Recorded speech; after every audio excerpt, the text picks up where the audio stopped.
Okay, I'd like to reintroduce myself. I'm Fabian Wesson, Assistant Deputy Executive Officer for Legislative Public Affairs and Media. I am not Dr. Lou, and I am not TBD, to be determined. Unfortunately, and definitely to the loss of South Coast AQMD, Dr. Lou is no longer on the governing board. He was not reappointed. And we have not had anyone else reassigned to this committee yet. That will be forthcoming, and certainly by our next meeting, we will have a governing board member. So bear with me. I appreciate everyone coming out. We've got some very interesting presentations to do today. Looking forward to the member updates. And with that, I'll ask for an approval of the January 18, 2019 meeting minutes. May I have a motion, please? Second? All right, question? All in favor by a show of hands? Minutes motion passes. Thank you. There were no follow-up actions to review. So we'll move right along to the discussion items. Number 4, I'd like to introduce Dr. Joe K. Gosh, who is in charge of our AB 617 program. She's developed quite a comprehensive team. They're doing a wonderful job. I'm so proud to be a part of that team because we're really making a difference in the community. She's going to give us an update to where we are now and take us into year 2, I believe. So Dr. Joe K. Gosh. Well, great. Thank you so much. It's great to be here. So I'm just going to provide a brief verbal update. I think a couple of you are very much in the know because you're serving on our steering committees. So that's Raphael and Jill Johnston over here. So for you guys, you're gonna have to bear with me as I provide this update for the rest of the group here. So far for our year 1 communities. We've held 5 steering committee meetings in each of those communities. Over the course of those 5 meetings, we've identified air quality concerns in each of the communities. We've gone through a prioritization activity with the committee and members of the public. To prioritize those kind of air quality concern areas. And then for those air quality priorities that came up to be the top priorities in each of those communities, we've discussed ideas for actions that could be taken to address those air quality priorities. So examples of these actions include specific types of enforcement actions, such as truck idling sweeps, and particularly idling sweeps in areas that were identified as areas of concern by the community. This could also be rulemaking to address certain types of emissions from equipment at certain types of facilities. This also includes outreach, particularly to our business community, and identifying which types of businesses the outreach should be geared toward to make sure that everyone knows what the requirements would be to be in compliance, and also provide small business assistance to help people get into compliance if they need assistance with permit applications and so on. So there's a real range, and I think we've probably discussed across the 3 communities more than 200 ideas for actions to address these. We've also been talking about monitoring. As you guys may recall, the monitoring plans have an earlier deadline than the emission reduction plans. Each of our 3 communities is slated for both air monitoring and emissions reduction plans. We've started to release the draft community air monitoring plans for folks to comment on. Includes the committee members and members of the public. We're going to be getting comments on those. And in the meantime, we are working with members of the committees to really flesh out some of these initial ideas for those actions to be taken through the emissions reduction plans.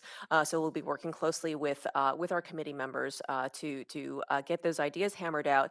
And then coming up in the next couple months, we'll be doing a couple of things. One, better defining each of those actions, including goals, targets, and timelines, because that's what's needed to write it into the emissions reduction plan. And in addition, our main agency partner being CARB, we will be having CARB come in and present some of their efforts, particularly with regard to their rule development on mobile sources, as well as their enforcement actions on mobile sources. Just by way of background, the South Coast AQMD actually does have some MOUs with CARB for us to enforce some of their rules locally in our jurisdiction, but they also have the ability to do additional enforcement action where we don't have that ability. So. And then while we are conducting the steering committee process in our year one communities, we've also begun the outreach for year two community selection. So this is really trying to build upon the efforts that we did last year, where we did a pretty comprehensive technical assessment, very kind of wide-reaching general outreach in all four counties, holding public meetings, but also very, very broadly.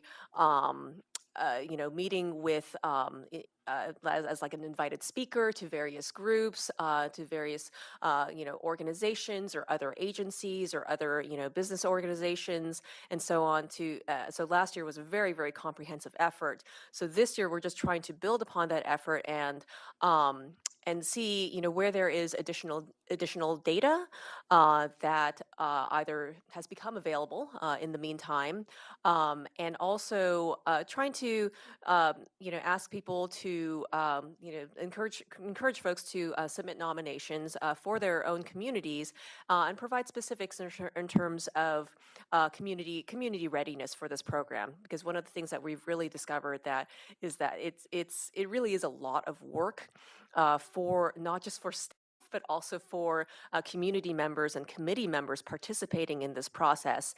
And I think there's a lot to say about a community that is ready for this kind of program and is able to take on that additional effort. So we had our first kind of like a kickoff meeting for the year two outreach. It was a joint meeting with Air Resources Board and Leadership Council. That was out in North Shore. And then we have, I believe, two additional meetings scheduled in May. I believe that is, I don't have that all memorized. It's San Bernardino County and Orange County, and then we're trying to schedule two more, one in Riverside County and one in LA County. So those are in the works, and we hope to complete that outreach by June. If we know community organizations that are interested in sort of being part or submitting for this year two nomination, who do they contact? Is it you, or is there like a form online or something? So we do have a form online. Is it posted? I'm looking at my stuff. Yeah. Okay. So the form, the nomination form is posted online, and then we have instructions on how to submit. I think it's just an email to ab617@aqmd.gov. Any other questions?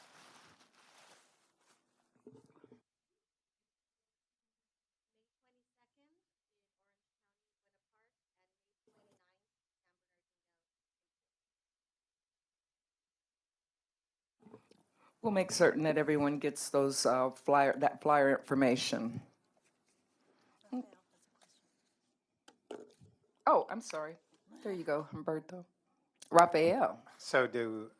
So year one members that have participated, are they allowed to reapply? Sorry, reapply for. Since this is a year two effort, Oh, so okay, so our membership and so the year one efforts are going to continue. So to be I mean, I don't think CARB would redesignate the same community for AB 617 twice. This is in addition to, yeah. Humberto. Yeah, hi. So last year we submitted a nomination for Coachella Valley, and we weren't we didn't get nominated. However, we want to resubmit. Should we resubmit the same one or update it, or do we need to resubmit again? So I certainly think if there's new information that's become available, I think that's probably worthwhile submitting. And I think one of the things that we're trying to emphasize in this year's nominations is that community readiness aspect. And you know, if there are aspects you know, that maybe you didn't include in that first year's nomination that you would like to include, it doesn't have to be new efforts, but you know, maybe just highlighting some of those things that can help demonstrate community readiness. So, for example, efforts, you know, where you've collaborated with the types of entities that are represented on our steering committees. I think those types of efforts and showing progress with, you know, the community air grants, for example, those sorts of efforts, I think, you know, certainly should be highlighted in a nomination. One more question: do we know in the South Coast Air Basin how many communities we want to nominate for year two? I'm just, you know, as a member, I'm just thinking of all the work you guys are already doing, and all the meetings you guys have, and how many do you guys plan to nominate in the I mean, eventually, the information that you guys provide is also useful to CARB. So I'm just, are you guys looking at 3 communities, 4 communities, or are you guys going to take a step back and say, well, let other basins select their communities or put priority somewhere else? So I would not want to put priority somewhere else. Okay, good. Although I would also caveat that by saying that is also not my decision. You know, I'll say this. You know, I don't have a firm number for us. I also don't have a firm number from CARB in terms of how many communities statewide they're really considering. I do know that, you know, CARB is looking really closely at those communities that were nominated for air monitoring only, and you know, kind of putting them on a high priority for going toward an emission reduction plan. Whether that happens in this year's cycle or maybe a following year cycle, I don't know, but I do know that that was one of their board's directions. But I do know that, you know, certainly in the first year there was a lot of interest and a lot of demand in terms of getting more communities into this program, and so I think I feel like, you know, they heard that and they sensed that, and I think, you know, our board, you know, saw that as well. So, you know, will we be nominating communities? Yes, absolutely. How many? I don't know. You know, how many? I think maybe part of your question may be, you know, how many do we have the capacity for? Well, I am hiring staff, so I'm trying, and you know, we've been staffing up. To be perfectly honest, we've been staffing up during the process of the year 1 steering committees happening. So, you know, we were a little bit behind just because we had some delays in getting the funding to be able to hire those staff, and you know, but hopefully, you know, by the time year two rolls around, we should be fully staffed on this program. So we should have capacity to add communities, but how many exactly, I don't know. Thank you. Any other questions? I'd like to just, oh, no, okay. I'd like to just take a moment to we've got a couple members of our AB 617 staff from our department, which we call LPAM, which is Legislative Public Affairs and Media. I'd like for them to introduce themselves and say what community that they are. Liaisons. They're also liaisons in the community, along with the work that they do here at the district, the logistics behind the meetings, the setup of the meetings, the attending of the meetings. They are the human contact between South Coast SCAQMD and the community. Okay. Thank you, Fabian. Evangelina Barrera, and my community is the Boyle Heights, East LA, West Commerce. I see. Guys have any questions for her? Put you on the spot. Might as well put you all the way on the spot. It was Thank, nice seeing you last night. thank you, Vanjie. Arlene Farrell, I'm also with AB 617. I have not yet been assigned a committee, but I am doing general work with AB 617 and part of all the other 3 existing year 1 committees. She'll be a liaison for year 2 community that will be chosen, so don't worry. All right, thanks, guys. If there's no more questions, we'll move on to discussion item number 5, which is information on our new find feature. We have Brian Roach from Systems Planning, Information Management, our Systems and Planning Supervisor from Information Management. Thank you, Brian. Sure, thank you. My name is Brian Roach. I'm a Systems and Programming Supervisor in Information Management. And I've been asked to present our, there you go. I've been asked to present our find system to everybody today. Just by a show of hands, I'm curious, have any of you used this or heard of this at all? Great. A few of you, 4 of you, awesome. So we actually just released a new version in February, which added a few new features. It made it mobile friendly and added a few mapping features. So for those of you who don't know about FIND, it's short for Facility Information Detail. It's a web application which allows users to search for regulated facilities on our website.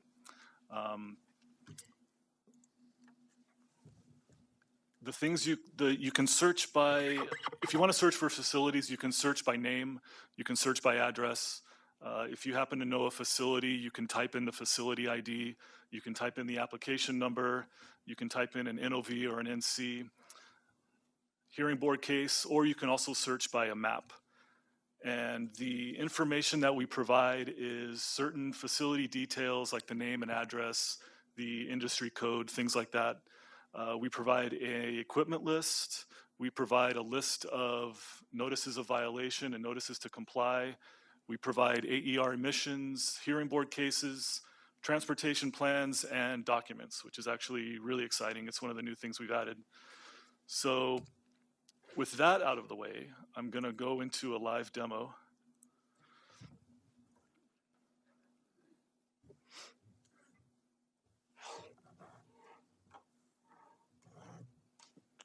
All right.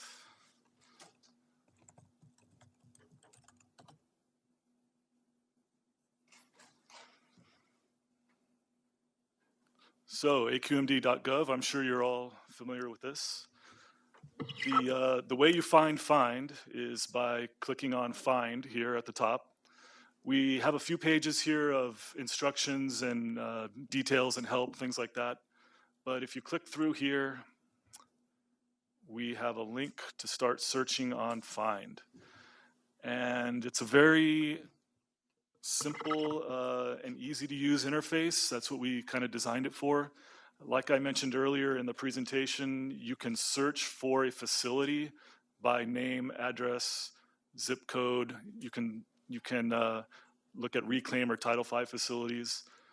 You can also, if you happen to know the facility ID, you can click on facility ID and this changes. Likewise with the application number, NOV number, or hearing board case, if you happen to know those. And this will make more sense as I go through it. But what I want to do is just run a search. I'm not picking on anybody, but if I search for Archibald Street, what you're seeing here is a list of facilities that are on Archibald Street. I didn't specify a zip code or a city or anything like that, but what you're seeing on the right is a list of facilities. There are 139 of them. It shows 10 at a time on this page. You can scroll through the list, all 139, I think it was. You can export the list to an Excel spreadsheet. And over here, you can see, you can view them on the map. So the first 10 that are showing here are also showing on the map. You can click on here, see some information, but the way you really use Find is by highlighting one of these facility IDs and clicking on there. and it'll take you into a detailed page. But while you're on this page, you can sort by status, facility ID, facility name. You can sort the list by, ascending or descending, that kind of thing. But another important thing that we've added, if you're familiar with our old system, this new system is a lot more user-friendly, because you're going to be spending most of your time on this screen rather than going back to that previous screen with the black background. For example, one of the things you can do is, somebody's been using this. If I type in a city, now I'm looking at facilities on Archibald Street, but only in Rancho. And you see it went down to 44. So you can adjust your search results here. You can use these little controls. You can type up information at the top. And every time you sort, every time you go to a new page, it's going to redraw the map with that list of facilities. So let's go into one of them here. This is the detail page. It's going to show a few things on top: the name, address, industry code, things like that. And of course, a map showing the actual location of the facility. And down here, we have a series of what we call accordion controls. So these are all the things that I told you about in the presentation earlier. We have an equipment list for this facility. And what you're seeing here is a list of application numbers. And again, you can sort these by different fields. You can make it ascending or descending in the list. And you can also export this list to Excel if you wanted to look at it offline. And again, you can click on the application number here, and it brings up a detailed page showing all of the information for that application. Likewise, if you go down to the next one for compliance, these are a list of NOVs, notices of violation, and notices to comply. And again, same functionality here. We tried to make it all the same. You can click on one of them to get a detail page. Let's pick this guy. So you see there's a disposition date. Sometimes there's a description. This one's kind of old. Maybe we should pick a better one. Void. So you can kind of scroll through these. Again, same functionality. You can export, you can sort. And then we also have emissions. And these emissions are from our AER program, Annual Emissions Reporting Program. So certain facilities that emit above a certain threshold have to submit to us a report once a year. And the most recent one here, 2018, this will show criteria pollutants that they reported. It will also show toxic pollutants that were reported in pounds per year. There's no way to export this. You can just view it. There is a hearing board section. You can view hearing board cases. There's a transportation section. This facility doesn't have one. I can find one that has some data. But if you're not familiar with our transportation program, certain facilities that I believe have 250 employees or more are encouraged to file a plan to show how they are encouraging ride sharing at their facility. So if they did that, it would show here. And finally, we have a document section. So here at the South Coast AQMD, we're making an effort to take paper documents that we have and put them in electronic format and store them in a database. So if we do have those documents, you can view them here on this page, and they are categorized similar to what you see above. For example, if I click on compliance, I will see here a list of these documents, and if I click one, it will actually show the document that we've scanned into our database. Takes a few seconds to load. There we go. Notices a violation. And from here, you can print this out. You can save it. It's a PDF document. So that's basically our find system.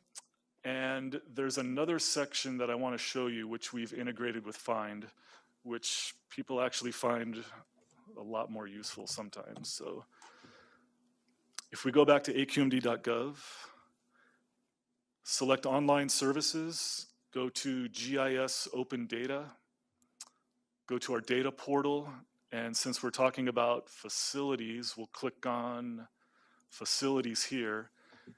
And this is actually a map showing all of our active facilities in the South Coast Basin. Each one of these blue circles represents a cluster of facilities, so this is 315.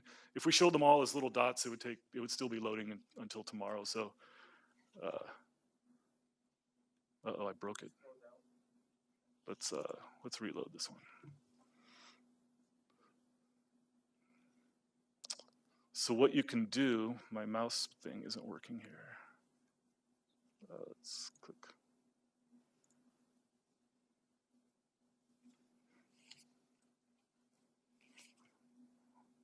The joys of doing a live demo. All right. What I'm gonna do, I don't know why this is coming up. All right. I'm going to zoom in, and this one doesn't want to zoom in. Great. Never seen that before. Let's try a different browser and see if. I'm sorry. Yeah. Okay. So I think we're having some connectivity issues here with this. So I can just explain it if you want to go, look at it at home offline. So we have a map, and it shows all of the facilities visually on the map. And what you can do is click on a particular facility, and it will show data for that facility, and you can link back to Find and go directly to that facility on Find. The map also has some features to up here. You can do selections. I don't know why it's not showing there, but you can select a rectangle, pick a rectangle, and it'll show a list of facilities within that rectangle. Okay, this is partially working. And you can export this list to Excel. You can go in and select, that's not the one. Select near me. You can type in an address or a location, like Diamond Bar High School. And if this map was working, I don't know what's going on right now. I just looked at it a few minutes ago, but it would actually zoom in to Diamond Bar High School. It would show the facilities around that area. You could draw sort of a line to see, a radius of 1,000 feet or something like that. But again, you can click through here, and we have links that go directly to Find.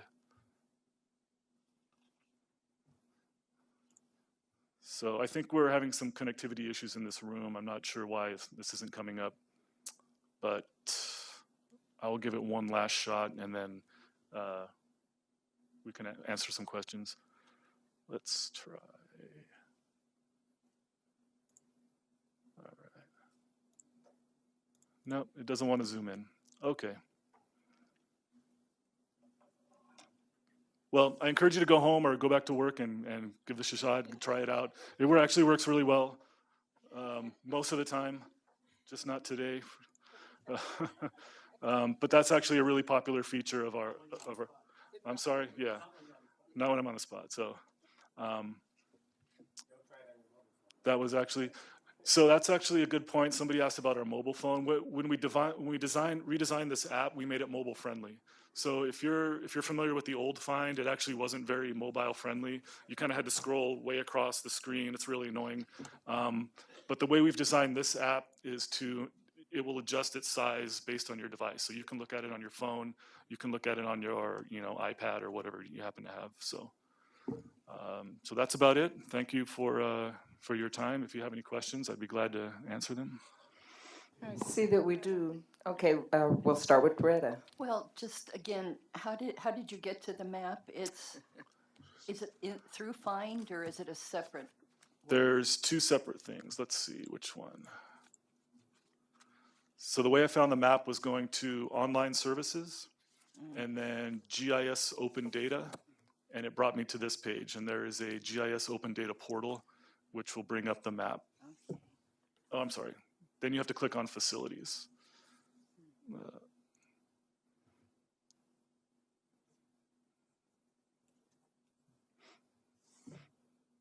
Or if you want to select Find, there's another menu called Find at the very top, and that will take you directly to that application. So these are actually two different apps, but they connect to each other. Okay. Oh, I'll go with you, Suzanne. Press the screen. Okay. I'm very glad that you're here explaining this because I was on this yesterday and this was so frustrating to me. And I'm sure that I can see how this is new and improved, but from a facility standpoint, and maybe that's not what this forum is exactly for, but I pull up my facility to look at permits and there's no order to anything. I mean, I have 106 different permits that are either inactive, canceled, pending, whatever it is, and it's not, even if I go under, I forget which the top one was. Let me pull it back up. Even if I sort by application number, it didn't seem to go in order. I finally found it documents and I had to scroll through and look, but I'm still looking through 106. It doesn't come up with all the active permits, all the expired, there's like no semblance of what I would just want to see. What are the active permits? Sure. Do you remember the specific facility ID? Oh yeah, it's 118124. That's great. Let's. And I took a picture, let's so look I it know up. what application, what number I need too, just as an example. I'm sorry, 118124. 124. We'll do tech support right here in the Okay. presentation. This is It'll be great. Yeah. So you're looking at an equipment list for Knott's Berry Farm. That's it. So what we have here is these are all the list. This is the list of applications. There are 106 of them. We can change the sort order to ascending or descending by application number. Okay, You can sort by the status, the permit status. do that one, Which one? status. Permit status. Okay. I can't see from here, but Okay. So the permit status is listed right here. Here's the permit number. okay. And if you would like to, you can click in here, and this will give you additional information for that piece of equipment. Okay, can you go back? Yeah. Okay, so those are all active, and you keep going down. Okay, maybe I hit the wrong thing. All right, well, you make it look easy. So I sorted by permit status. You can also sort by application status. Maybe that was what you were looking for. If you want to sort by application number, I believe that the most recent application numbers would be the higher numbers. So the 611, for example, would likely be the most recent application number. All right, I'll have to give it another shot because, You know what? I'll give you my business card, and you can call me anytime, and Thank you. I'll help you out. okay. So while we're on that page, Sure. can you go ahead and go to the application status, please? Sort by application status. Sure.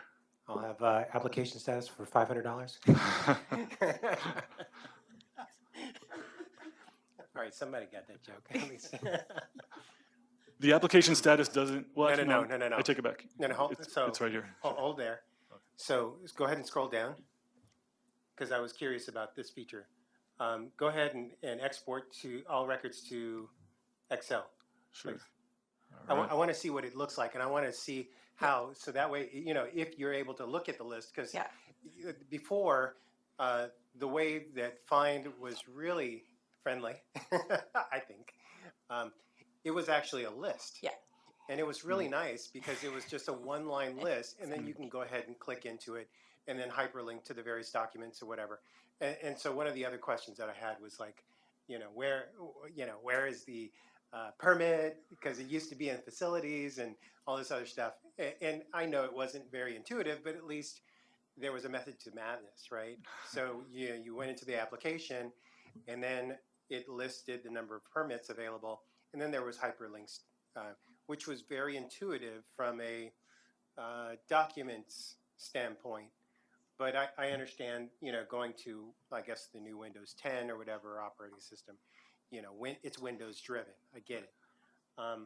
But this is great. So the only thing that I would have ideally liked to have seen was maybe header information, so that way you know what company, name, and then what address. Right, right. just right in the header, so that way it's, truly a great, tool Mhm. to just immediately export, generate your list, sort by active status, or, you know, different, permit statuses or whatever, and then you can just blow and go from there. The other thing that I was looking for that you didn't touch on was the AER, which is the air emissions report, and that's super vital. I know that I'm hoping. Well, I know that the way it works, at least, AERs were required by the South Coast Air Quality Management District, especially during the first maybe 1 or 2 years, or no, actually more. The first few years, I should say, 3. But if they weren't, if it wasn't, Not in for this year, we're late. yeah, so if it wasn't needed, then essentially it would drop off eventually, the need for reporting, because they didn't want, of course, companies to go through. The other thing that I found that is lacking in here, and we were discussing it kind of last night at the community steering meeting, is for the ability to search by facility type. Just go ahead and sort through, and just to see what's in the area. Because many times a lot of the constituents and whatnot, and community members and stuff would actually like to see the type of facility. So let's say, for instance, during the hexchromium scare that was happening in Paramount and all that other stuff, people were asking, and still are asking, what type of plating how many plating companies are literally in my neighborhood? And so there's really no way to know that. And that's very problematic, because, even researchers that are looking, let's say in healthcare, and they're looking to see what the community exposure is, there's no way to do that. There's no way to, isolate a certain area, identify that there are, 115 platers in the area, and then be able to go in and see their annual emissions report and export that data, even from a statistical standpoint, not even thinking about a compliance standpoint, and to see if, one, they have an active permit, or 2, what type of plating process they're using. So, that something like that would be immensely helpful in, underrepresented communities and EJ communities, to be able to help you guys police what's going on in their own communities. So it would empower people to be able to do that. Absolutely. These are great comments. In fact, we are hoping and planning to do something similar to that. We're just looking for funding right now. So right now you can search, like I said, by name and address. It's basically a location-based search. But if you're looking for a specific type of facility, like you said, that feature isn't here. And that's something that a lot of people are asking for, and that's something we'd really like to add. In addition to that, people want to see, for example, NOVs in a certain area. They want to see different types of information. So from an IT standpoint, when we built this project, this was phase 1. We migrated it from the old version to the new version. We're planning phase 2 right now, which is going to have some of these additional features, but we're also looking for funding to get that done. So, yeah, we've received this feedback before, and both internally. Yeah, and absolutely. Yeah. I mean, and if we have to, let's do car wash, just to get this effort, because that's how. I mean, honestly, I mean, that's how important this particular feature is. And again, it's all communities, and especially, in the steering committee meetings, it's often brought up, not only in ours in East LA, but I know in Wilmington, because, this has always been the problem. It's like communities don't know what's around them, because, like a lady was talking last night. She was like, I didn't know that this, it wasn't until I went up for a walk and discovered this company was right around the corner because I never knew. It's like they're hiding, but they're hiding in plain sight. And the only people that know are you guys. We hope. One of the reasons we actually built this application in the first place was to assist our public records department with obtaining and providing information, and also to assist the public in finding this information. If you're really interested, for example, in something specific like that, if you want to know a type of facility in a certain zip code or city, you can always file a public records request with us, and we can provide that data fairly quickly. So we do have it. It is in our database. It's just not presentable here yet.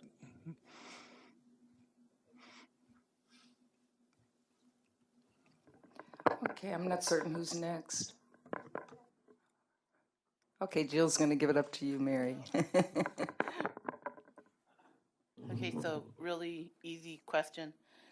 How soon after a company basically opens up and becomes functioning does the information come up on this particular find? Within 24 hours, Oh, within 24 hours? yes. So then if a new particular location opens up in the community and then the community right away has information on that facility?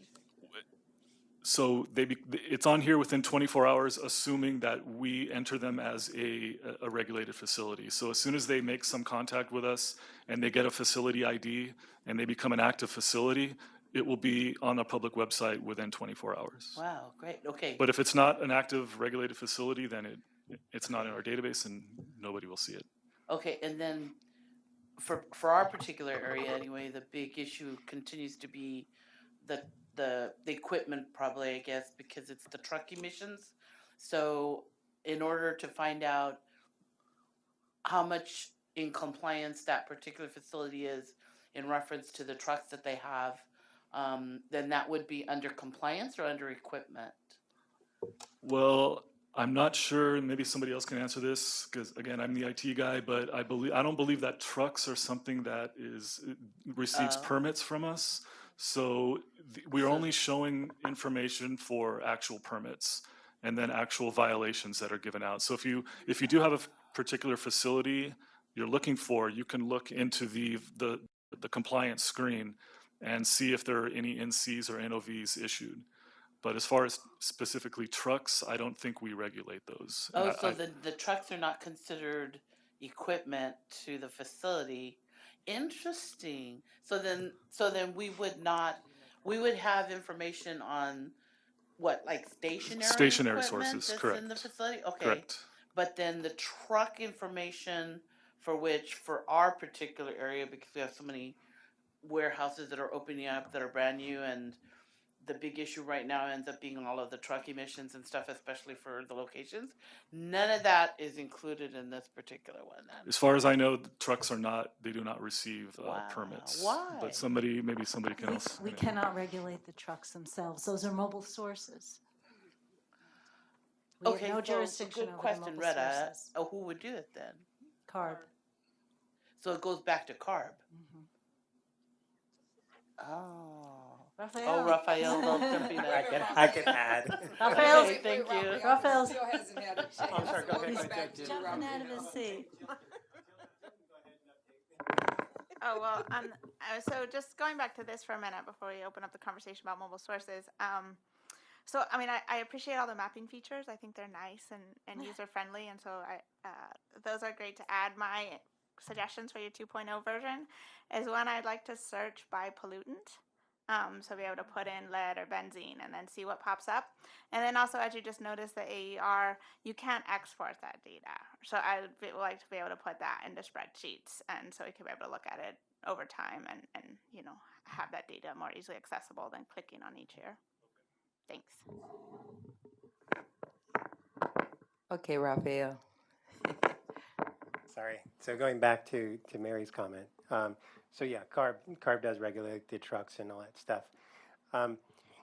So at last night's meeting, part of member updates. Sorry if I'm coming out of turn. So that was one of the discussions and whatnot that we were having last night, because East LA, Boyle Heights, and Commerce and that area is plagued mainly by mobile source emissions, and we had a good showing, I think, of CARB representatives, and we were talking about the need for something to address those kind of issues, where there's a lot of not only idling trucks, but trucks that are not in compliance with the current, clean air standards. And so one of the things that I was pushing for that, from what I understand, is not quite ready, I think it's just in its prototype, was the ability to do some, I've seen the CARB has done some roadside truck stops, and having trucks pull over. They usually have a CHP officer with them because they're able to legally initiate a stop and establish a checkpoint. They would pull the truck over, do a quick inspection on the truck, CARB would, and identify if, in fact, they had the necessary emission controls equipment on that truck. Because many a times, what we're discovering, because you had clean trucks down at the port, and the port made a huge effort in order to clean idle vehicles and all this other stuff, and many of the independent truck operators that weren't in compliance and wasn't able to, afford that clean truck stuff, came up during the expansion of the Commerce Rail Yard. Commerce Rail Yard doubled its operation in size, and I think they're almost 2.5 now, because it just seems like it's so much larger. And a lot of those independent truck operators came up to the Commerce Rail Yard, it seems. And so there's a lot of truck traffic coming down residential streets and trying to make their way into the freeways and whatnot in order to go out to the distribution centers out in San Bernardino and Inland Empire and all that other stuff. So I'm hoping, and my plea last night was, they stop these trucks because there's 2 main funnel points and they move very slowly. And what we were hoping was getting some emission, way of measuring their tailpipe emissions, so to speak, along with their truck numbers and whatnot, and then be able to use that data, tie it to the truck, and establish something with DMV. I think there's a new regulation that's supposed to hit in June, from what I understand, from what they were telling me at ARB was telling me, that now there's going to be some way for DMV to tie emissions or something like that back to the truck itself. They won't allow them to register unless they start proving, certain things and functions and stuff. So at least they're moving in the right direction, but it's still kind of half-baked. So just to let you know. Okay, thank you for that. Were there any other questions or comments? Thank you, Brian. Hope you took note of all of those suggestions. Yes. I did. These are some really good suggestions, and we've had these some of these ideas before. But if you don't mind, if I take a few minutes, I actually got the map to work. Absolutely, please. So what I'm doing here is I'm scrolling in, and I'm seeing facilities on the map. So if you're looking for a specific area, this is one of the things you can do. This is a lot, it's a better visual representation of our facilities. We have a feature here called Near Me, and let's see if this works. Should work. Diamond Bar High School. Great. So I just typed in Diamond Bar High School, and what you're seeing here is on this slider bar, it's showing facilities within a 1,000-foot radius. So right here is Diamond Bar High School, and then you can see some blue dots around there. So this is a really useful tool for people who want to see facilities around a specific location. You can actually click this button here, and it will generate a custom link to share, to send to people. as soon as it loads, there you go. So if you wanted to just share that particular view of that, radius around the high school, you could share that or bookmark it. I was trying to show you earlier, but the browser wasn't cooperating. You can select a rectangle, so you can draw a rectangle like this, for example, and it's going to show me those 3 facilities here in a list.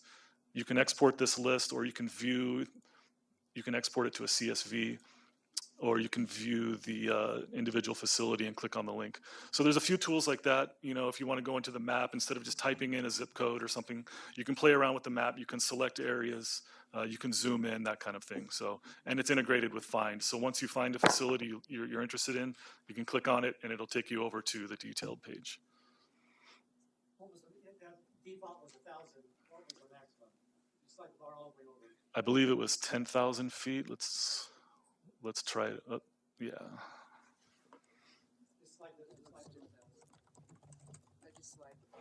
I'll try a different one. There we go. So yeah, I believe it goes up to 10,000 feet maximum. And as you slide this,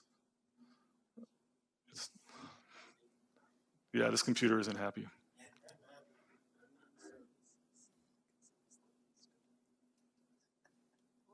Yeah, arcgis.com. So I'm going to have a word with our friends at ArcGIS. So there we go. So again, you get a list of facilities over here that are within this circle, which is now 4,198 feet. So, I'm sorry? It goes up to 10,000, yes. Yeah. Will that work in reverse? So if you pick a facility, will it show sensitive receptors within that 1,000 feet? If you know the name of the facility or the address, you could type in that address. For example, I think you were looking at Knott's Berry Farm. Oh, yeah. So it'll bring up a list of facilities around here. But again, it's a list of facilities. It doesn't show any data beyond Well, that. I mean, I know we have like a nursing home that's pretty much across the street, but it doesn't show that there's a sensitive receptor right there, because obviously they're not going to have a permit for, probably not have a permit for something. Right. So we don't have that information on the map. It's just a list of facilities. Okay.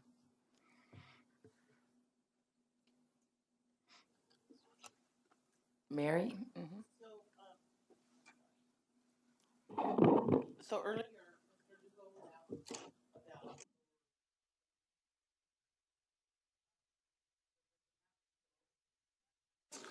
zoomed into this area, but does it go lower?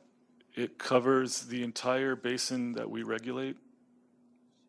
So let me refresh this. This is hosted outside of our website. So it goes,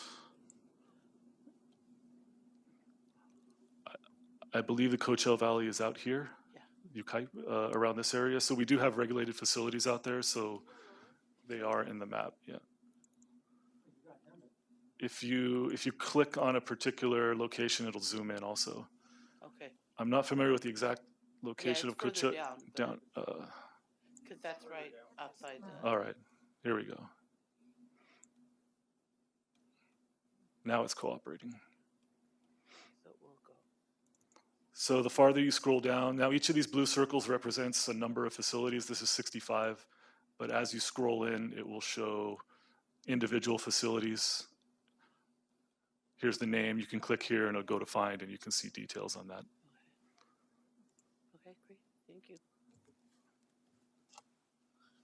So just go further. That's absolutely fascinating. Oh, Humberto. Yeah, I have a question. It's kind of tied to land use and your concerns about new warehouses, and thinking about SB 1000 that was implemented a couple years ago around land use, general plans. How are you guys working with the counties on these land use issues? Specifically around warehouses and trucks. And the reason I ask is I know CARB regulates mobile sources, but looking at the environmental justice element plan is that, we reduce emissions as well, right? We plan for climate change, we plan for all these things. And when we're building a new warehouse, we should be looking at technologies that don't contribute to better quality, right? That don't continue to pollute. So I don't know if my question is making sense, but I just want to know if how you work with the local counties when these new facilities are coming online, and you being there and saying, you know what, this community wants zero emissions technologies. All your equipment should be, all your trucks in this warehouse, your fleet should be zero emissions. Is there anything like that happening because of the Alvin plan? You've asked a huge question, and yes, there are things that are going on between the AQMD and localities, particularly when it regards an area source like a warehouse or something that's really going to have a significant impact on the surrounding communities. We have been working with these localities to make sure that they're doing everything that they can possibly do. And there's a lot going on with zero emission transportation efforts. In terms of when a new business comes to a city or a county and they're getting a conditional use permit to start operating, and then they apply for South Coast AQMD permits, it has been a very long-term problem that we've had in terms of not only raising the awareness of businesses who are opening in the South Coast Basin who have no idea about who the South Coast AQMD is and what they're expected to comply with, but the lack of a sufficient level of coordination between the air district and the localities in terms of how much of a more of a burden can any particular community bear. So this is an ongoing discussion that we've had. We've had periods of time when it's been more of a cooperative relationship, less of a cooperative relationship, and we just continue to try to refine that to see. But I get cases all the time where people in a community are very distressed that somebody has been granted a permit to begin with. And we really are powerless in that regard. We cannot tell a city that they shouldn't grant a permit to a business that is otherwise lawful. And they have their hearings, sure, but we don't always know about them until the facility actually applies for a permit from us. So yeah, you've identified something that goes deep and far, and we are aware, and we continue our efforts. I have one more question. I know that one of the biggest contributors is mobile sources, and I feel that with CARB and AQMD and any air district, it's just like a back and forth. It hasn't stopped, for decades. It's just a back and forth. You regulate this, I regulate that, and with 617, the concern is still transportation is one of the biggest issues in mobile sources. So I wonder, I mean, I don't really know. I wonder when is CARB, or when are we going to set that? Or when are we going to step up and say, you know what, CARB, you need to come in or we take over the mobile sources. I know you guys don't want to do that, but it's not that we don't want to. Yeah, it's that we are legally unable to. Yeah. This is all determined by law. Yeah, I know. We can't just, puff our chests out and say to CARB, we're not satisfied with your progress. And a lot of these corridors have been, selected corridors, there's a lot of transportation. That's one of the biggest issues, So I feel like it's just a back and forth, CARB saying, you know what, you do this work and, this is going to be ongoing. It's just more work for the community members having to meet in these steering committees, forming the meetings, and actually put all their effort to be there at these meetings. It's a lot. It can get frustrating for an organization at times as well, and yeah. so. And I think that's why we all have to carry our weight. We need to do what we are empowered to do, Yeah. CARB the same, and members of the community need to speak up as well. Yeah. That's why groups like this are critical to advancing any agenda. Looks like we've got some other questions around the U. Retta? And then we'll go back to Raphael. I received an email yesterday from Move LA or something like that, and it was announcing State Senate Committee approved a bill sponsored by South Coast Air District. That's that's us, right? And championed by Move LA to enable a ballot measure in Southern California to fund a dramatic acceleration of zero-emission cars and zero and near-zero emission trucks. So since you were just explaining we're not really involved in the transportation sector, what's our role going to be with respect to this? Actually, that would be part of public comment on the agenda, so can we come back to that during public comment? Sure, I was tying it in, but that's okay. And we kind of detoured and ventured a little bit around the agenda, but let's stick to that, and we'll come back to that in public comment. Okay, Raphael. Oh, or who's next? Raphael. Okay. So going back to the legal aspect. Okay, wait. Yes. I have been incredibly lenient in terms of brownout requirements. The agenda item is actually fine. Sorry. Yeah. So we should keep our conversation and questions related to that. Obviously, the information that we bring up on FIND piques all kinds of other questions about all kinds of other things, and it's tempting to just go for it and engage. And I love it. I love the conversation. But it hasn't been noticed. So we can touch on that too a little bit in public comment. If we find that we're getting into a more detailed conversation about either zero emission vehicles, legislative efforts, and what the South Coast does in terms of legislation, we can put that on for the next meeting. All righty, Humberto. Yeah, one more for the presenter. Can you put COLMAC? COLMAC. I just wanted to look at the Coachella Valley because I was trying to look it up on my phone. Right? AC.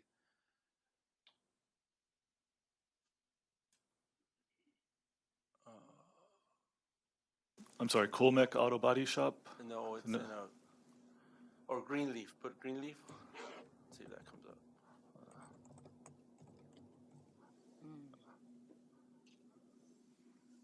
Neither one.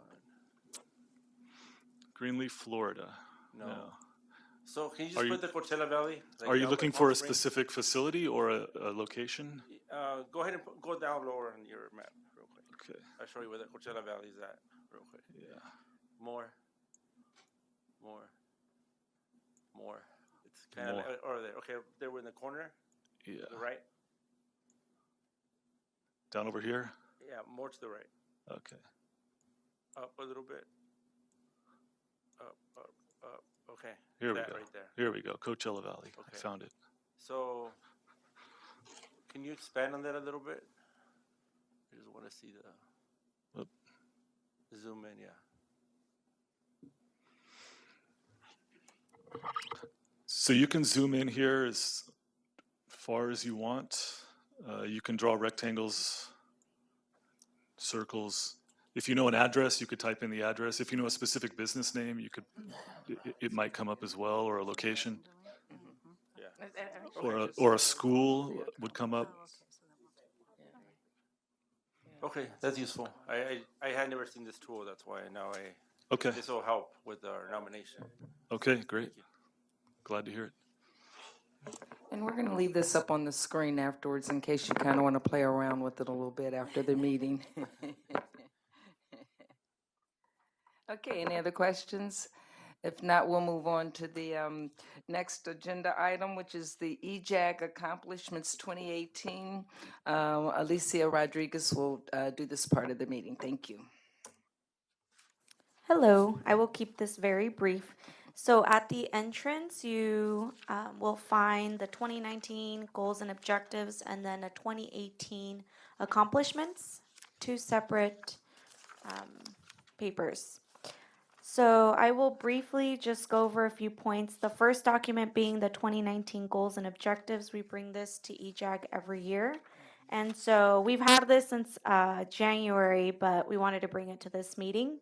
So, you'll find a list of goals and objectives, some of which we've already touched upon.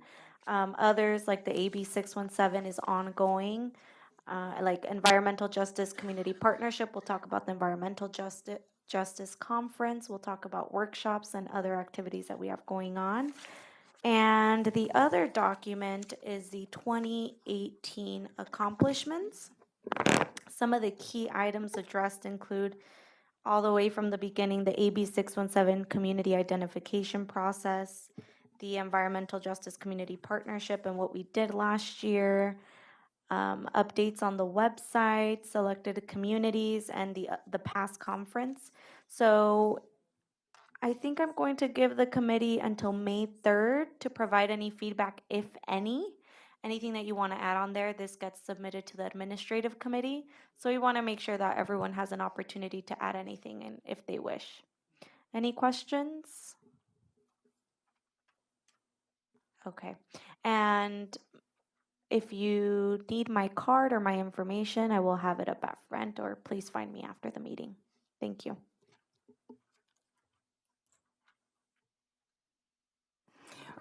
Great. It was just pointed out to me by legal that number 2 goal and objective for 2019 is legislation on air quality and environmental justice. So what we'll do is we'll have a presentation at the next meeting on that, definitely, to give you a more comprehensive review.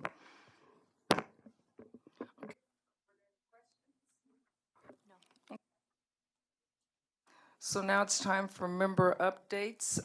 We'll start on the end over there. Good afternoon. Good afternoon. Okay. As a Paul Cho from Dry Cleaners Association, we have Rule 1421, which is a dry cleaners that perchlorethylene, and the perchlorethylene will in the end of next year. So in our association, we're trying to reach out to our members. We have about 2,000 members throughout the Southern California. And we need, in order to reach out to those information, which is a lot of dry cleaners that machine will have to replace by end of next year. But if SCAQMD, any the executive officer or someone can explain the Rule 1421 and written letter to us, so we can add it onto our magazine or newsletter, so it will help out to meet our schedule. Hello? Yes. Sorry, so we can connect you to Ricardo Rivera. He is in charge of small business assistance, and he can connect you if you need to speak to someone regarding the rule, or if you need something regarding small businesses or dry cleaners, we can get you connected. So if you don't mind staying after, I'll give you all his information. Okay. Thank you. Thank you. Afif El Hassan with the American Lung Association.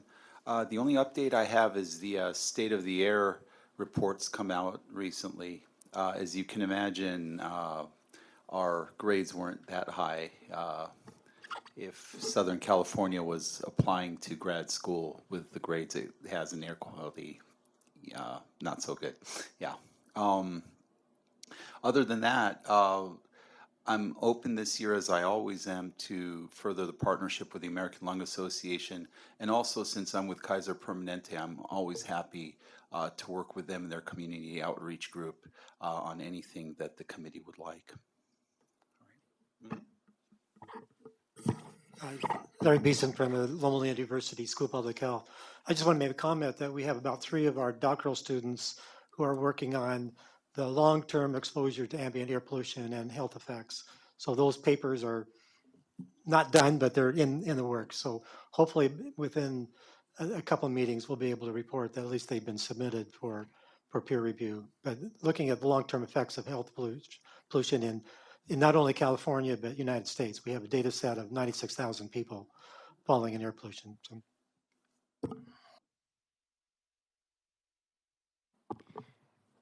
So I'm happy to report that the City of Los Angeles Bureau of Sanitation inspectors, that they're industrial waste inspectors, will be partnering with LUSD, sorry, AQMD in the summer to get trained, just to kind of keep eyes and ears open on behalf of the district in their absence and while they're doing their routine inspections. So that way it'll help, bring awareness, especially in these EJ communities, as our inspectors go out, and if they see something, then they'll be able to say something.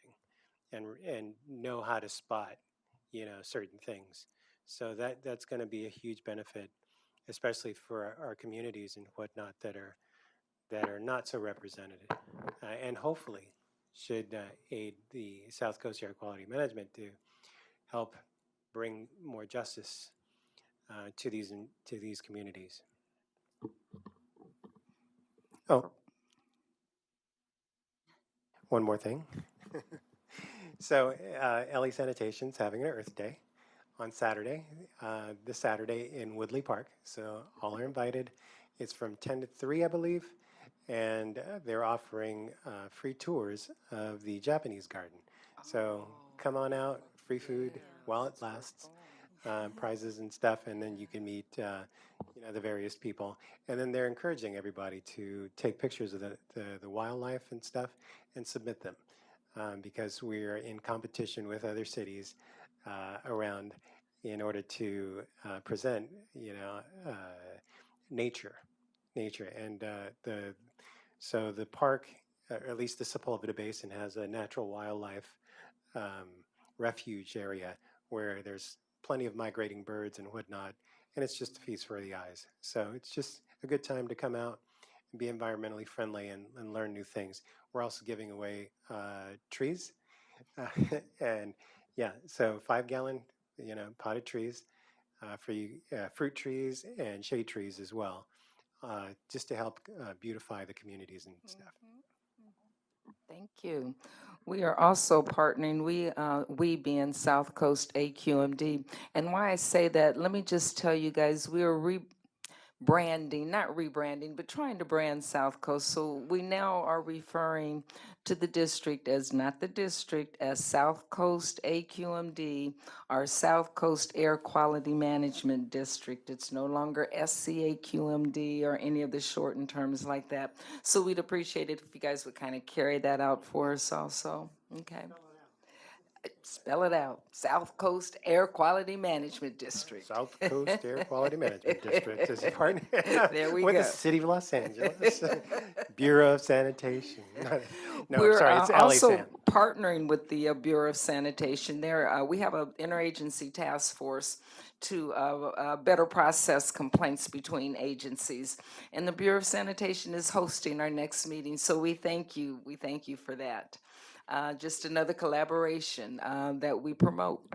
All right, Donald, you're on. I had a comment, and I might direct it to Alicia Rodriguez. My comment would be those electric air blowers. I believe that they were banned at one time in the past, it seems like to me. And Leaf blowers? yeah, leaf blowers. No, but I. Gas ones might have Gas been powers gas were. ones. Okay. Yeah, they would have been the gas ones, not the electric. Okay.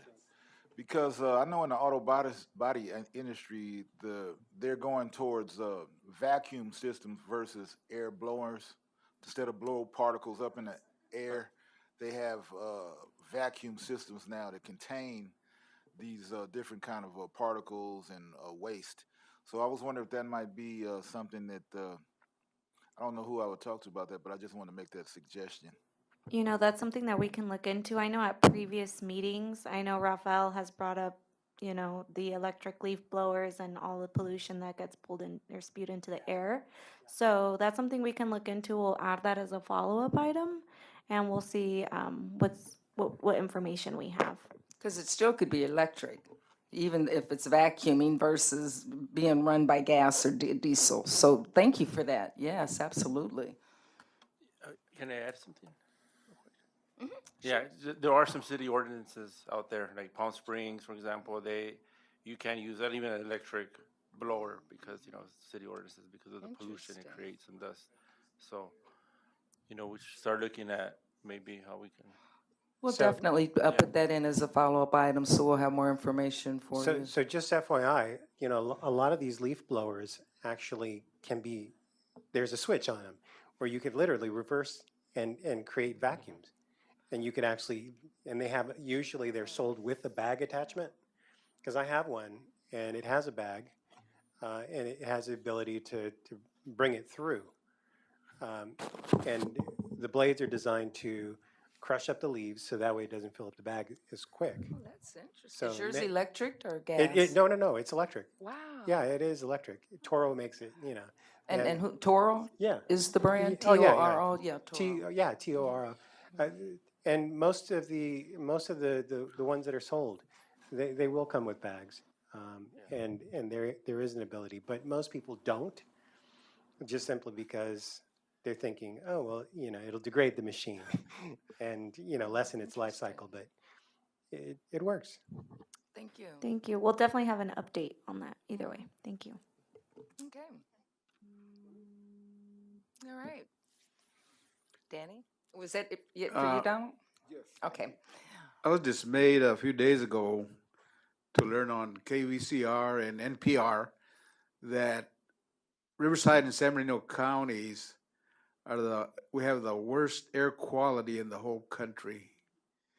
And I'm hoping that maybe in the future we can have some presentations on the why and what we can expect to see if we can lower that. Absolutely. Absolutely. Yes. Okay, Mary. Thank you.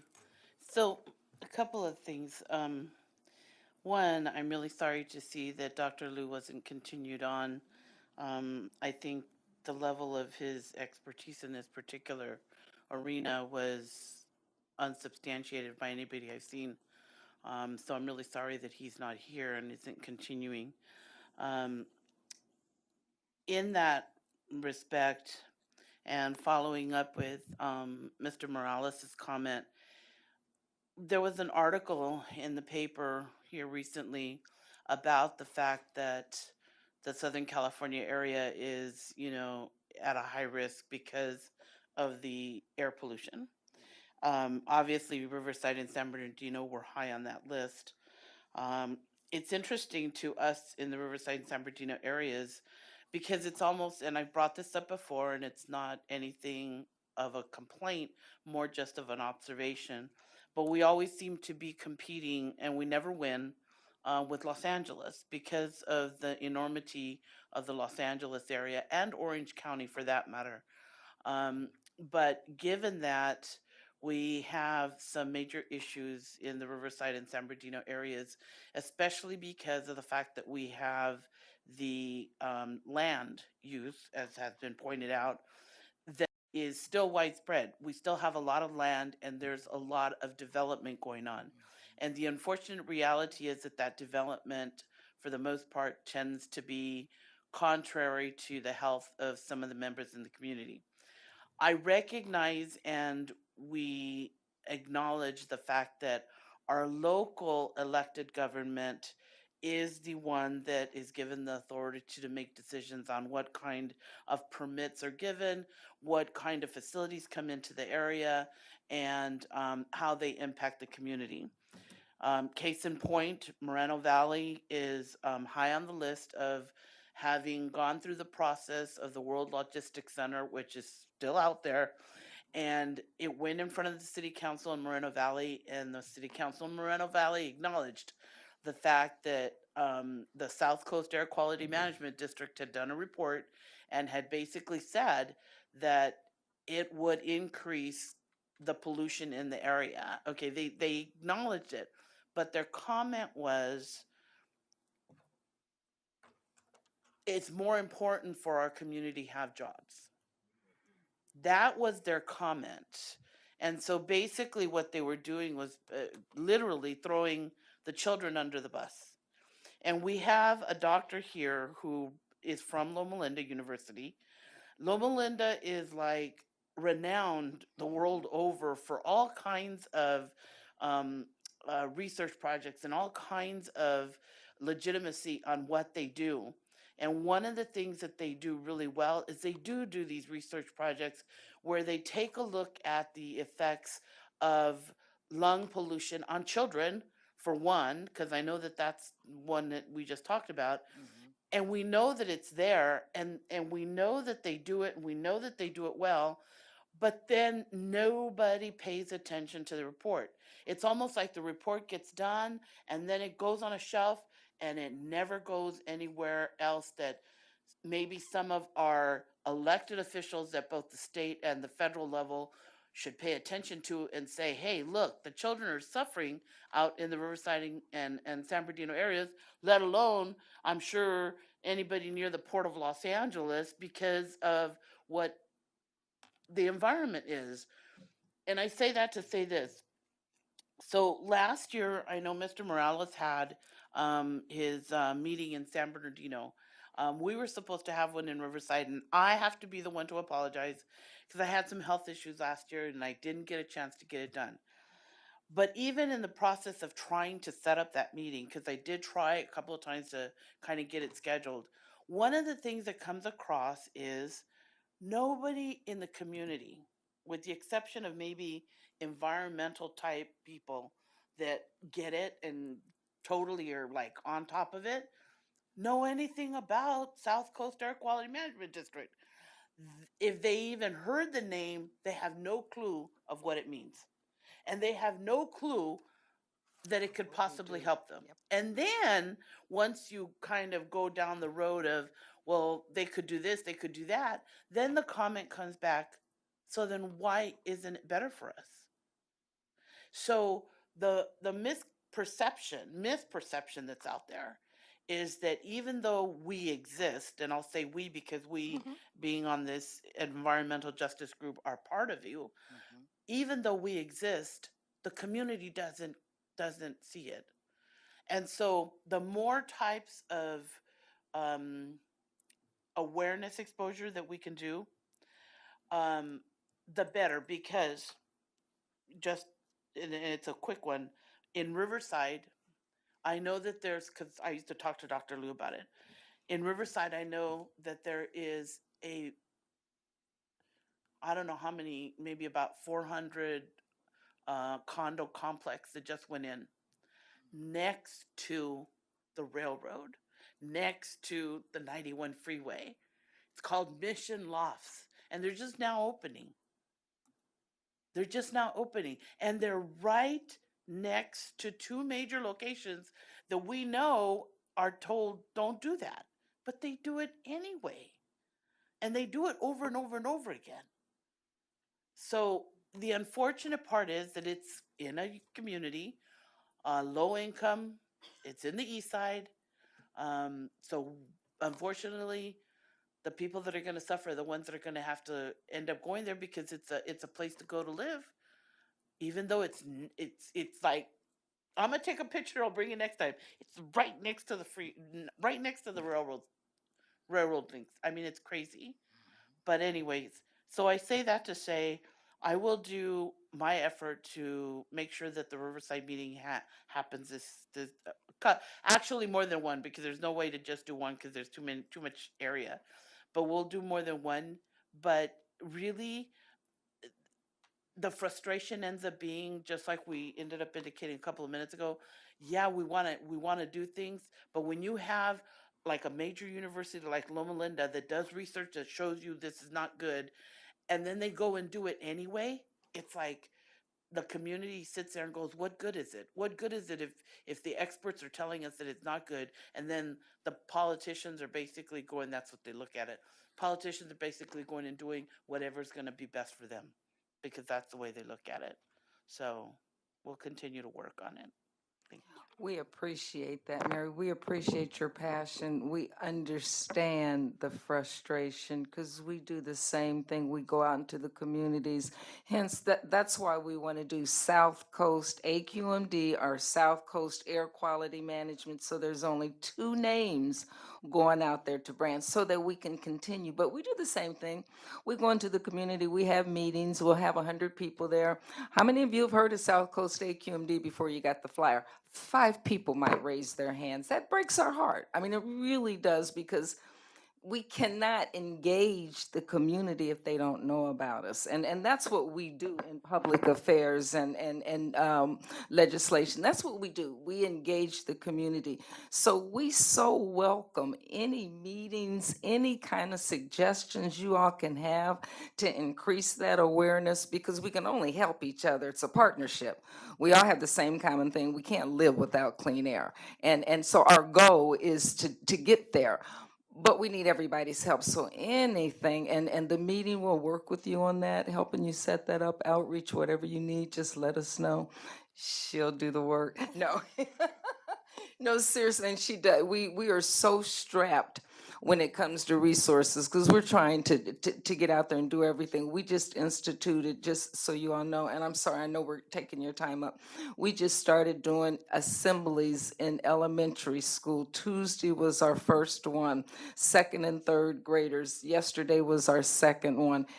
It's absolutely wonderful. Those kids are so receptive and so eager to receive the knowledge about what we're teaching, and so excited about that turquoise, you'll appreciate that turquoise water bottle that we give them, that it's incredible. And on the water bottle, we've got 3 things that you can do to help with pollution: reduce and recycle.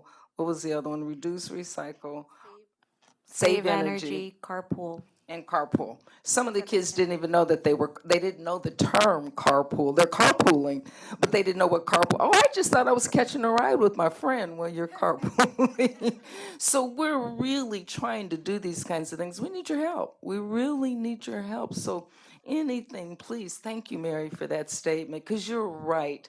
I get it. Those, and I shouldn't say those politicians, the people that are in office that are elected, they have a constituency that they have to, those politicians, they have a constituency that they have to answer to.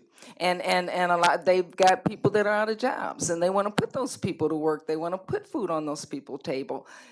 They don't understand, a lot of them, those reports. And with that non-understanding, I can just kind of close the door on it and get that warehouse in there and get those jobs. And that's unfortunate.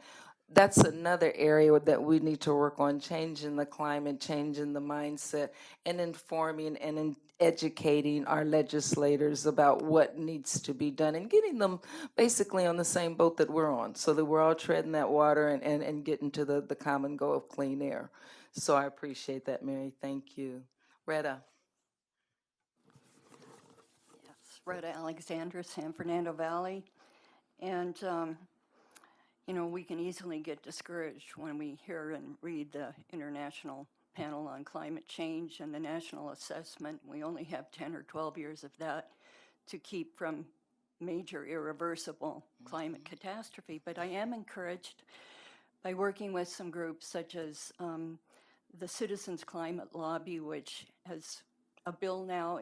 It's a House bill, House Resolution 763, which is the Energy Innovation and Carbon Dividend Act, and we're in the process of educating the community as well as lobbying members of Congress to support or co-sponsor the bill. I'm also working with Food and Water Watch to get petitions signed for 100% renewable energy in the city of Los Angeles by 2030. So all of these efforts help to encourage me. We appreciate your commitment. Absolutely. Evelyn, welcome, welcome. We haven't seen you in a while. We missed you. I think the last time you were here, you were giving us that great story, the newspaper article. Yes. Mm-hmm, mm-hmm. Yes. Well, I just like to say that I'm back, and I'm glad to be back. Good. And I'm excited about some of the things because, and what you're talking about, we really need the strengthen all of our community engagement and to figure out ways. And I think maybe we ought to have a community engagement workshop, a fair, community engagement fair, so that we can Like that. re-examine, you know, how we are and how we need to be. And I think that's helpful. And when you mention, Ms. Weston, when you mention about involving our children. You know, this is their world. And we got to have them in their world the way they need to be in their world. And they are a captive audience that's there for us to engage with them. I was engaged with Jackie Robinson School in Long Beach, you know, to talk about some of the things that I've been involved, including the environment and civil rights and all that other wonderful stuff. But and it was just wonderful how much they wanted it and was into it and benefited from that.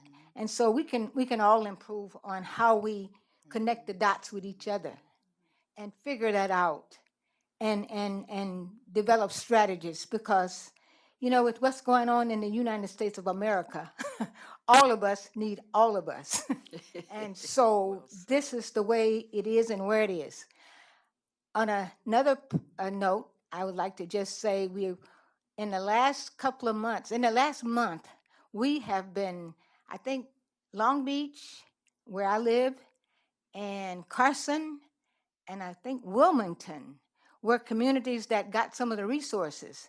And they gave us in-home air filters to help us with that terrible air that we've been given. We are given every day, 365 days a year, to help us to breathe. And so that's been exciting. So, you know, I think, you know, we here can do more, and we need to figure out how we can do more, because we always, all of us going to have to do more with less, because it's getting lesser and lesser and not more and more. And people are trying to dismantle what we've been working for the last 30, 40 years. And so we need to figure out ways that we can mitigate that and try to keep what we have and not let it be taken away and get a little bit more of what we need. Thank you. One other little thing about Joe. I think, Ken, we have a letter saying how much we appreciate what he has done with us, and what we want him to continue to do whatever he can with all of us, here or there. And so I would like to express our appreciation to this wonderful man who has worked very hard to make things better for all of us. Absolutely. That I think that's a great. You've had two great ideas: the community engagement fair, which Alicia and I both were furiously writing down, and the letter. I wanted to make a comment about Dr. Liu too. Dr. Liu attended every single AB 617 community kickoff meeting. There were probably about, golly, 20 or more of them in every community. We did several in every community. And then even after that, he continued to attend the CSC meetings. And his board assistant came to every CSC meeting in every community in all 4 counties. So we really appreciate his, and even when we go out into the community, Alicia and I, to EJ events, Dr. Liu is either there or he's presenting. You know, so he's a valued asset in this community, in the EJ and environmental community. So he's not gone away, and his work is not done. He's just not here, unfortunately. We suffer that loss, but he'll still be around and doing his thing. But thank you for that. Bertho.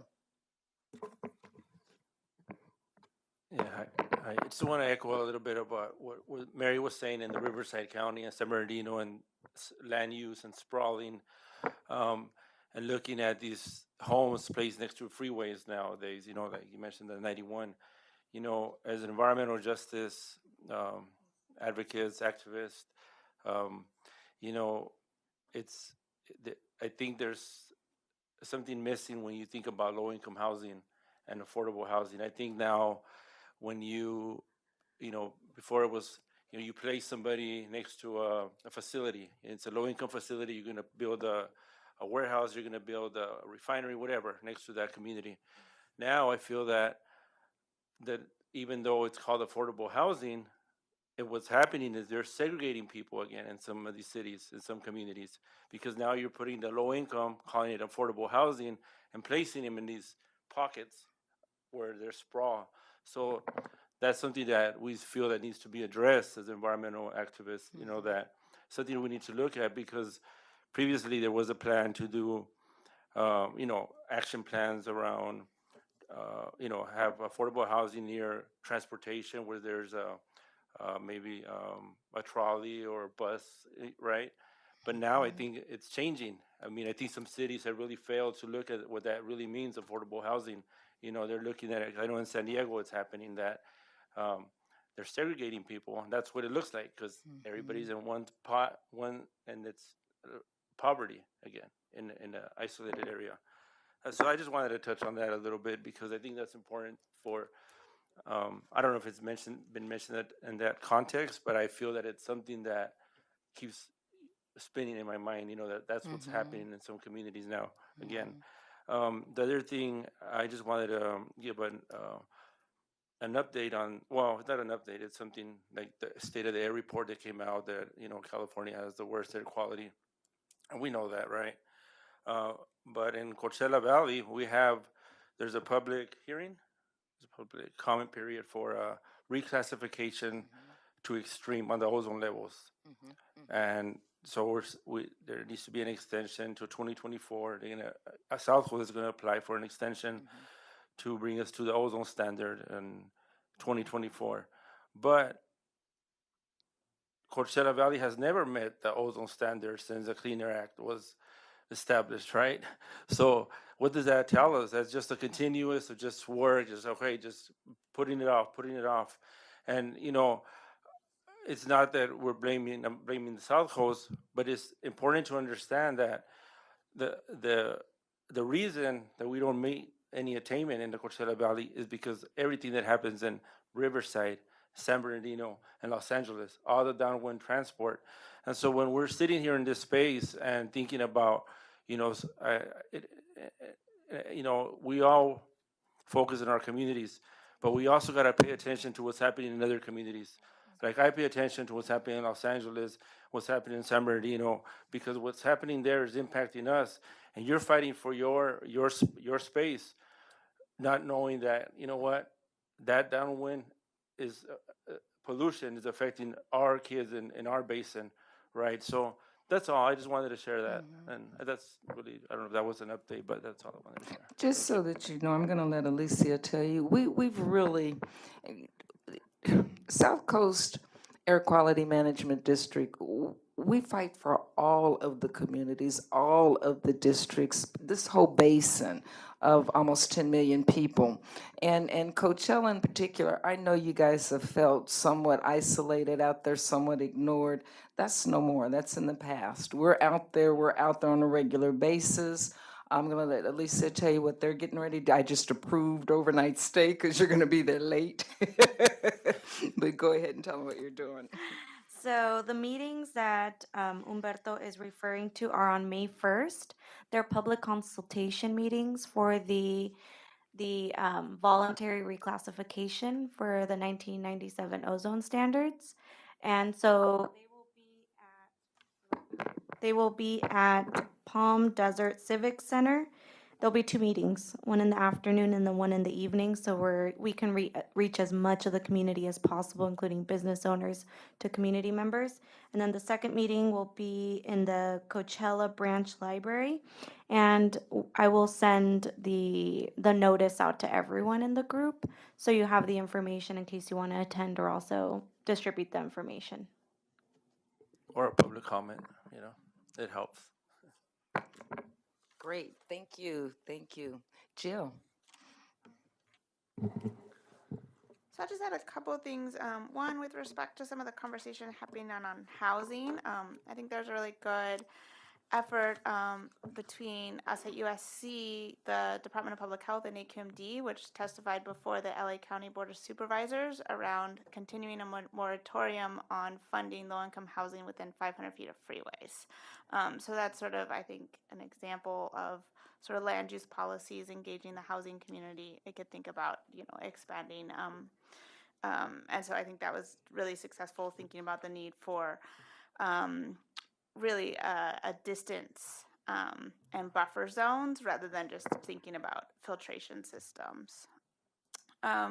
On our side, some of the work we've been doing is developing kind of some newer partnerships in Pacoima and South Central Los Angeles to do community personal air monitoring and do more training with community groups on taking air pollution exposure measurements. So that's ongoing. And then just thinking about some of the future meetings for this year, I would be interested in getting an update on the MATES 5 program. Oh, okay. Okay. All right, Suzanne. Suzanne Bilodeau with Orange County. I have no update. Oh, okay. I do. I just purchased 5 year tickets to Knott's Berry Farm for me and my grandkids. We're so looking forward to it. Great deal, guys. Great deal for your kids. I tell you, beats Disneyland any day. All right. Fabian, Yes. I'd like to add something based on some of the discussions that we've had in the past in Colton. The city of Colton and the area of South Colton are very aware of the South Coast Air Quality Management District because we have been involved there, and we've had some issues there. We've been successful, but one of the last ones where we worked with City Council, and they defeated a conditional use permit for a company that was going to bring in more trucks. And that kind of triggered me off when Mary mentioned the children. There's a Wilson Elementary School is there. The kids walk to that school, and those trucks are emitting diesel fuel into the environment, you know. And the research says that where that happens, half of the children contact asthma. You know, we asked the school district there, they didn't even want to tell us how many. They just said, there's a lot of them, you know. But the frustrating thing about it is when we approached the city council, some of the members were reluctant. They said, oh, we're afraid to decline this conditional use permit because we're afraid of getting sued. Well, guess what happened? They turned it down, and it went to the appeals court, and the judge in the appeals court ruled against the city of Colton. And they said they had to pay $1 million to that company. So the poor city of Colton, now I bet you they're gun shy of doing anything in the future. You know, that is what's so frustrating, you know. Wow. Well, on that sad note. Yep. Can I offer a suggestion too on the, I'm sorry, also on the, the community outreach and things. So it came up in last night's meeting as well. And one of the appeals that I had out there was, if possible, maybe get with some of these billboard companies. I think there was a lady from the Greater LA Chamber of Commerce or something like that that was in attendance, and she was one of the community steering members. She was saying that her group works with CBS and then outdoor billboard companies, and perhaps you guys can get PSA out there, and just suggestions for a slogan. Got smog, have bad odors, smoking factories. These are all question marks after these statements. Call the South Coast Air Quality Management District. And then the 1-800-CUT-SMOG, and then we care about air quality. Just that simple statement would help get these communities more involved in what's going on and get name recognition out, because, I know you guys have launched over the years social media campaigns and this, that, and the other. It's all poppy and great, but, the targeted demographics is just missing, just because they're not going to be the ones to call. It's going to be these, people my age who aren't on social media, that try to get, involved in the community and really are aware and up to speed on air quality issues. But very little of that, because, like Mary was saying, our communities just don't know. So I think billboards, because we get bombarded all the time, somebody's insurance company, call this, or hey, got an accident, call this number. And I think literally the South Coast Air Quality Management needs to get back to what really was successful for them in the launch of the 1-800-CUT-SMOG campaign was billboards.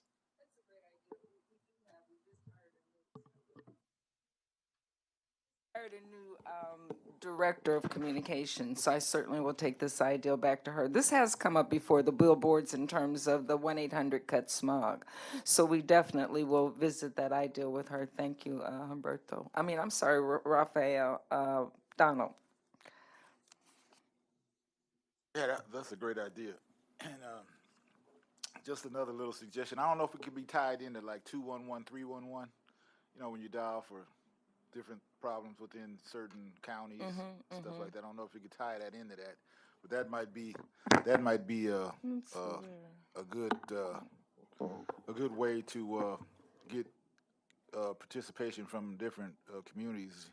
Because I know they have those services, and a lot of people are always on the phone with their cell phones while they're doing the commutes. I know in Compton, when we had our town hall meeting with the Air Quality Management District, it was a conflict in schedule because it was a council meeting held at the same time. So we didn't get a good turnout because it was two events happening at the identical same time. And Compton wasn't very good at getting the message out. And I think on that incident, they might have even changed the date of that meeting with the city council, and it was a conflict in scheduling. But I don't know. I haven't seen anyone really come out to our meetings that they have every week on Tuesday at 5 o'clock. City council meetings.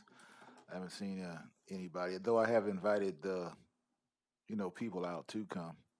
I don't know how effective that would be, but I know it's publicized on cable, and you have a target audience right there, maybe of about 35, 40 people and city officials. Thank you, Donald. So I just wanted to kind of touch on the 211-311. So through the Los Angeles Interagency, or the Environmental Justice Interagency Task Force that we formed our first meeting, and we're going to have our second meeting in June at the LA Sanitation. We are looking at ways on how to tap into those resources that are already there. So I do want to pose this to the group. If anyone does have any contacts at 211 or 311 that are interested, please let me know, because we are currently working on that.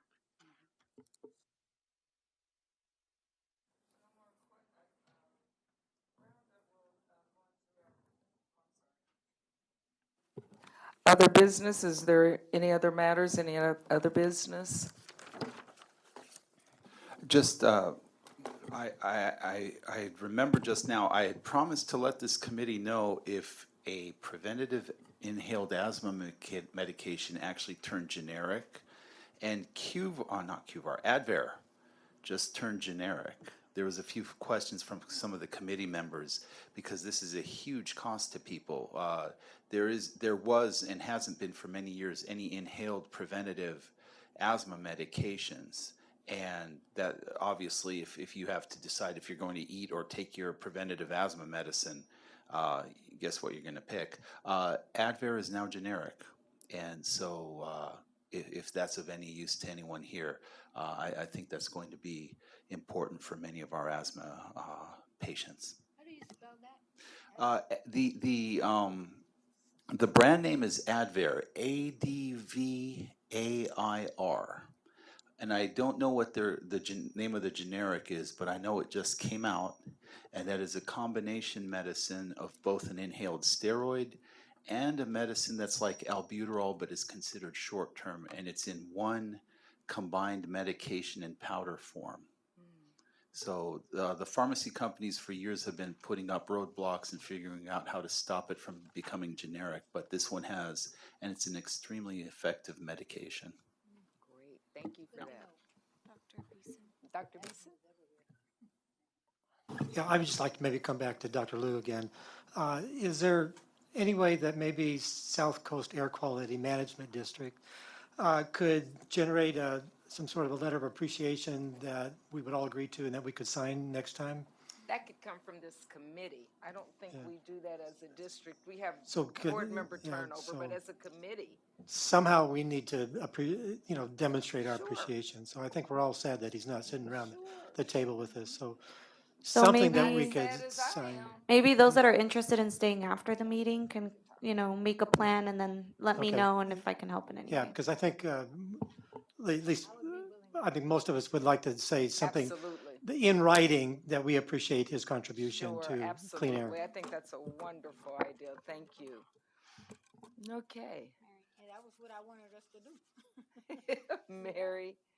Raphael was diligent enough to find it for me. The generic is the fluticasone/salmeterol inhaler. But no, that's okay. Fluticasone, FLUTICASON. That's the steroid, and salmeterol is the albuterol part of it. SALMETEROL. So that is now available and should be hopefully much cheaper. Thank you, Raphael, for looking that up. Thank you so much, Raphael. Yeah, it is. Thank you so much, Raphael. Okay. We're now. Oh, I'm sorry. Oh, I'm sorry. I thought it was still up. Mary. Oh, yeah, thank you. So, given the conversation that we've had today, and then the comment that you just made about the fact that we have a new communications director, is there a possibility that maybe we could have that as a future agenda item so that we can find out all of the projects and or communication outreach that is going to be happening? Absolutely. Because one of the things I know that Rafael was talking about, the billboards. The other thing that has been brought up in previous meetings, I know that I have said it, is utilizing radio because of the fact that especially so much of the Hispanic population really listens to radio announcements and everything. And I happen to know that a lot of the radios will actually do like guest speaker series in the morning, especially. And given the fact that most of the people that you have here, even on this panel, are pretty much known in their communities, they would basically be like a guest speaker, and you could end up going on and talking about South Coast Air Quality Management District and everything that it basically signifies. So it's just another thought, because you could reach, just with that one radio station, you could reach a slew of people that will never come to the meetings. Right. So. Right, thank you. We do utilize radio, but I hear what you're saying on a more regular basis. Dr. Phil Fine was just on KPCC, not yesterday, day before yesterday, I believe. We have a contract with, just slipped my mind. It's a radio station in South LA that hits the urban market.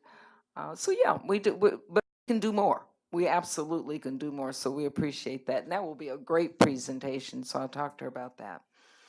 Okay, so public comment, any public comment? Seeing none, our next meeting is Friday, July the 26th, 2019, and may I have a motion for adjournment? I just want one comment. Oh, I'm so sorry. Yeah, I was just gonna say, yesterday I logged into the 617 meeting, and I heard a lot of discussion about, enforcement. And my only question was, what's happened with the interagency? I remember it was formed a couple years ago. I remember I participated in that first meeting a couple years ago. We had that event in Los Angeles. So is there any way they can give us an update what's been happening with that interagency task force? You remember there was a group of different Oh, I agencies? know, absolutely, we can do that. Yeah, okay. Okay. Yeah. Okay. Was there a motion for adjournment? So moved. Second? All in favor? Show of hands, aye. Thank you. Meeting adjourned.